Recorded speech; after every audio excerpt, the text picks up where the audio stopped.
What the heck is a to-don't list? I'm going to tell you right now.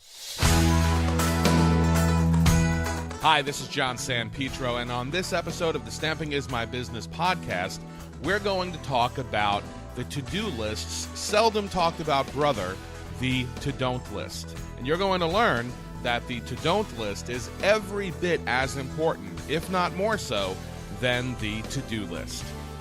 So, we all know what the to-do list is. We talk about creating to-do lists all the time. We talk about creating to-do lists for today, for tomorrow, for the next week, for the next month, for the next year. We talk about prioritizing those to-do lists, and we talk about how to work through those to-do lists one item at a time in priority order.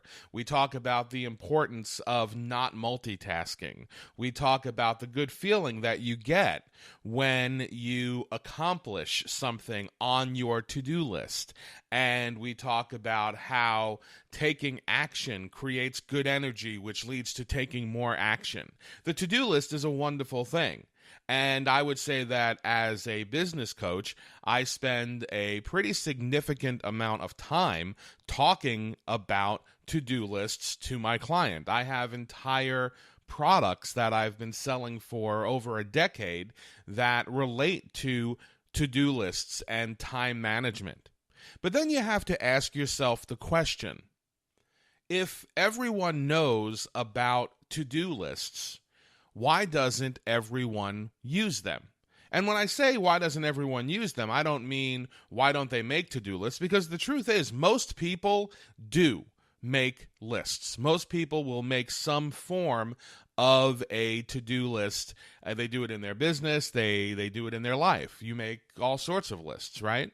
But it's a shockingly small percentage of people who actually get around to starting that list, much less finishing it. And so again, the question is, why not? Why don't they get to it? Why don't they finish it? And one of the big reasons is that they're distracted by other things.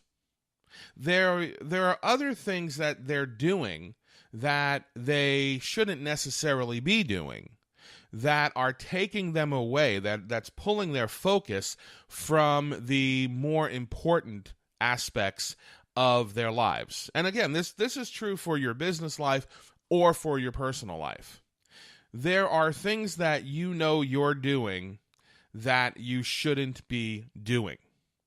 And if you don't eliminate those things from your life, if you don't eliminate those things from your day, then you're getting up to bat with two strikes against you, because you're not giving yourself the time or the energy to actually focus on your to-do list in a way that's going to allow you to actually get through it. And this is why we have the to-don't list. Now, we've called the to-don't list many different things. The stop doing list, the don't do list. I like the to-don't list. But basically, it's pretty explanatory, the definition, right? These are the things that you should not be doing. And this list, making this list, is every bit as important as making the to-do list. In some ways, making this list may be even more important than the to-do list. Because until you make that to-don't list, and until you start checking things off that to-don't list, you may never have the time or the energy, just the bandwidth to get around to your to-do list. So what goes on the to-don't list? All of the things that you really shouldn't be doing. And again, this kind of bridges between your business life and your personal life. There are probably things in your personal life that you know you shouldn't be doing that are encroaching on your business, right? There are certainly things you're doing in your business that you know are taking you away from the important or the more important business tasks. So what are some examples of that? Well, in your personal life, for example, maybe you are always saying yes to people when they ask you to do something for them. You know, they know on some level that you have a business. Like they understand that. But at the same time, you're always home, and so you're always available. And whenever they call and they ask you to do something for them, you always say yes. So, of course, they're going to keep calling, right? I mean, if you're going to keep saying yes, why would they stop calling? And so even though you may have office hours scheduled, even though you may have other things you know you need to be doing for your business, for some reason, you put your business aside, you back burner it, and you always say yes, even when those things aren't terribly important. You know, we're not talking about rushing somebody to the emergency room or anything like that. Okay, we're talking about, you know, can you do this? Can you do that? Mundane things, everyday things. And you decide to put those ahead of your business. Things like that, until you put those things on your to-don't list, those things are going to take you away from your business. You're not going to have the time and or the energy to get the things you need in your business done, right? In the world of business, there are plenty of things that should go on your to-don't list as well. Maybe you spend an inordinate amount of time in groups online where other stamping business owners are hanging out. Facebook groups, forums, that sort of thing. And you're just spending way too much time having conversations back and forth with other stamping business owners. Now, you know, you could argue that to a point that helps your business, but let's be very honest about it because it's just the two of us. You cross that line, that point is so far in your rearview mirror, you can barely see it anymore. And now it's just wasting time.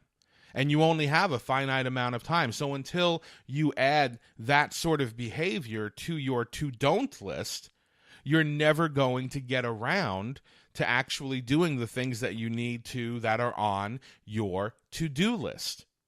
Maybe you spend a lot of time looking at projects. Again, there is to a point, good business reason to do that.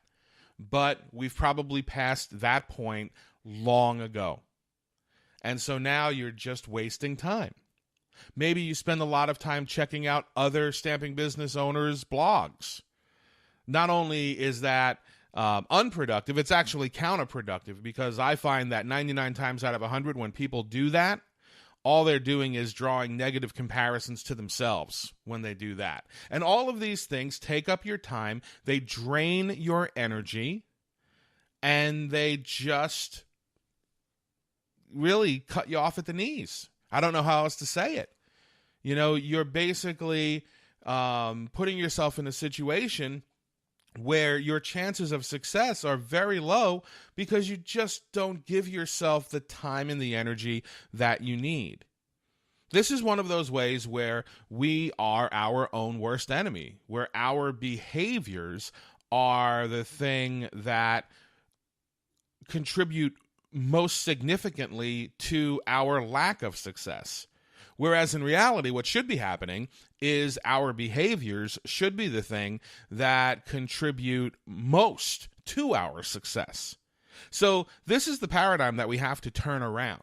And one of the best ways to turn it around is by creating this to-don't list.